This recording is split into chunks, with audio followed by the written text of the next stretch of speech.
ओम नमः शिवाय।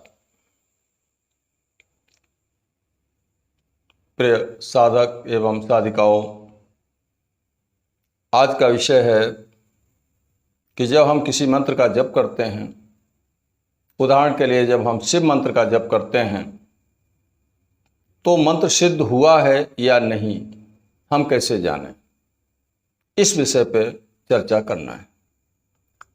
तो मेरा आपसे निवेदन है कि ये बहुत ही गंभीर विषय है, इस पर ध्यान से विचार करना है, इसको ढंग से सुनना और देखना है। मित्रों, जब हम शिव मंत्र का जप करते हैं तो सबसे पहले हमारे घर की सारी निगेटिविटी समाप्त होकर के पॉजिटिविटी से घर भर जाता है। संकल्प करके जब हम साधना करते हैं तो शिव के सेवक, शिव के गण, शिव के दूत उसी समय हमारे घर में प्रवेश कर जाते हैं और हमारी चारों तरफ से सुरक्षा करना शुरू कर देते हैं। निगेटिविटी समाप्त हो जाती है। कैसा भी, कितना भी किया कराया हो, तांत्रिक प्रकोप हो या भूत प्रेत बाधा का प्रकोप हो, इस तरह की अन्य किसी तरह की समस्या हो, वो समस्याएं सबसे पहले दूर होती हैं। उसके बाद हमारे शरीर के चक्रों का जागरण शुरू होता है। हमारे सभी चक्र धीरे धीरे खुलने लगते हैं और उनमें रहने वाली सिद्धियां, शक्तियां हमें प्रत्यक्ष या अप्रत्यक्ष दृष्टिगोचर होती हैं, उनका अनुभव होता है, उनका आभास होता है। कुछ लक्षण बनते हैं, हम इन्हें थोड़ा डिवाइड करके आप जिससे समझने में आसानी हो जाए आपको समझाते हैं। शारीरिक लक्षण। शारीरिक लक्षण में सबसे पहले हमारे शरीर की शुद्धि होती है और शुद्धि होने के उपरांत हमारे शरीर में चिकनापन, उत्साह, कोमलता, चेहरे पर तेज, आंखों में चमक बढ़ जाती है।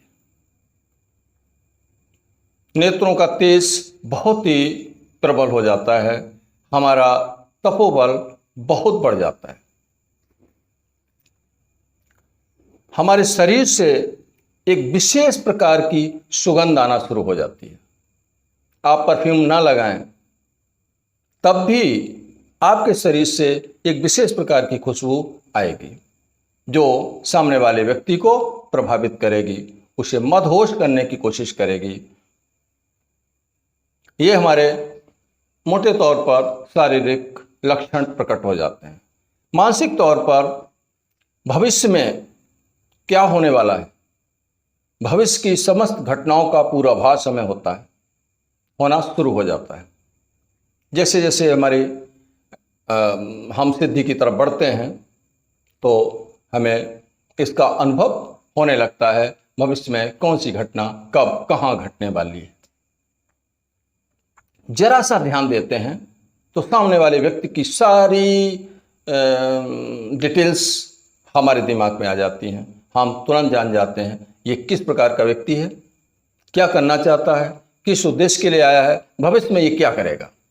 इन सारी बातों का ज्ञान हमको पलक झपकते हो जाता है, जरा सा उस पर ध्यान देते हैं तभी हो जाता है। उसके आंतरिक भाव हमारे सामने खुल जाते हैं। हमें तामसिक आहार विहार से घृणा होने लगती है। हमारा मन सात्विक होने लगता है, शुद्ध सात्विक होने लगता है। इसके बाद हमको श्राप और वरदान देने की शक्ति प्राप्त हो जाती है। हम यदि किसी को श्राप देते हैं वो सफल होता है, वरदान देते हैं तो वो सफल होता है। साथ ही एक प्रकार से हमको वचन सिद्धि मिल जाती है, हम जो कह देते हैं वही हो जाता है। ये शिव मंत्र की सिद्धि के प्रारंभिक लक्षण हैं। स्वप्न में हमें अपने इष्ट भगवान के दर्शन होते हैं, शिवलिंग के दर्शन होते हैं, स्वयं भगवान शिव के दर्शन होते हैं। इसके साथ ही साथ हमें अपने आसपास अपने इष्ट की उपस्थिति का आभास भी होता है। जागृत अवस्था में अपने इष्ट का आभास होता है कि हमारे इष्ट हमारे चारों तरफ। भगवान शिव के गुणों का भी हमें आभास होता है कि हम अकेले नहीं हैं। हम जहाँ भी जाएंगे, जहाँ भी रहेंगे, जिस घर में रहेंगे, उसमें शिवगण अवश्य ही रहेंगे, जिससे हमारे घर का पूरा बंधन हो जाता है।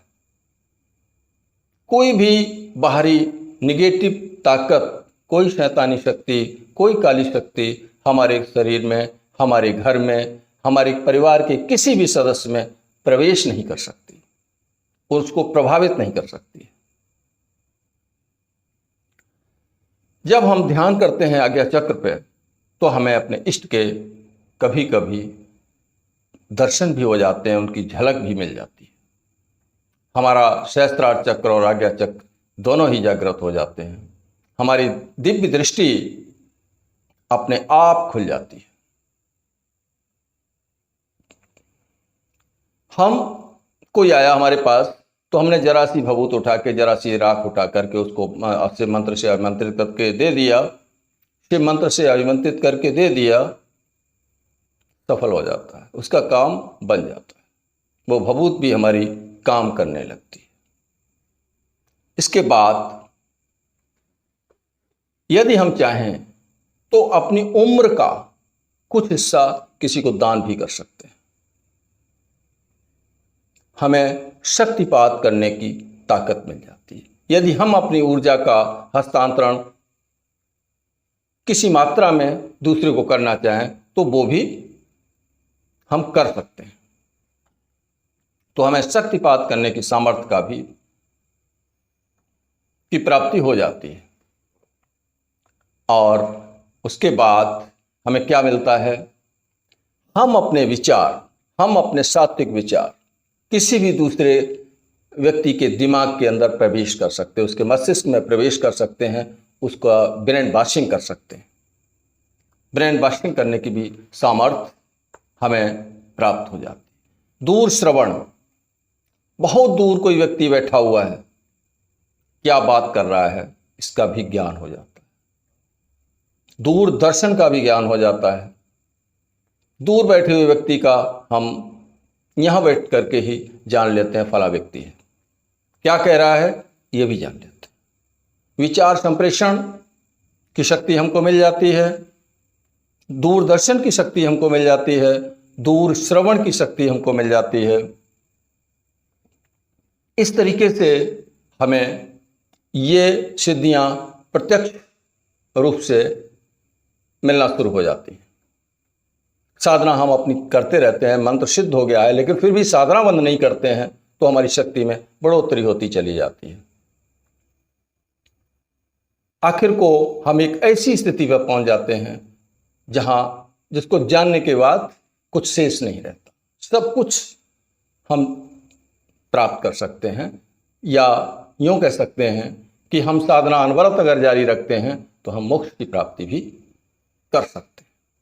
यह है शिव मंत्र के जाप की ताकत।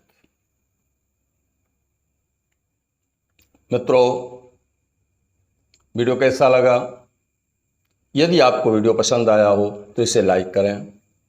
लाइक आप कर दिया करें, जिससे हमको उत्साह मिलता है। चैनल पर पहली बार आए हैं तो इसे सब्सक्राइब करके बेल आइकन को प्रेस कर दें, ऑल नोटिफिकेशन पर इसे सेट कर लें, जिससे आने वाली हर वीडियो का नोटिफिकेशन आपको मिलता है। और मुझे अपनी राय से भी अवगत करें, कमेंट करें, अपनी राय से अवगत करें। आज के लिए बस इतना ही, मिलते हैं अगली वीडियो में। तब तक के लिए ओम नमः शिवाय।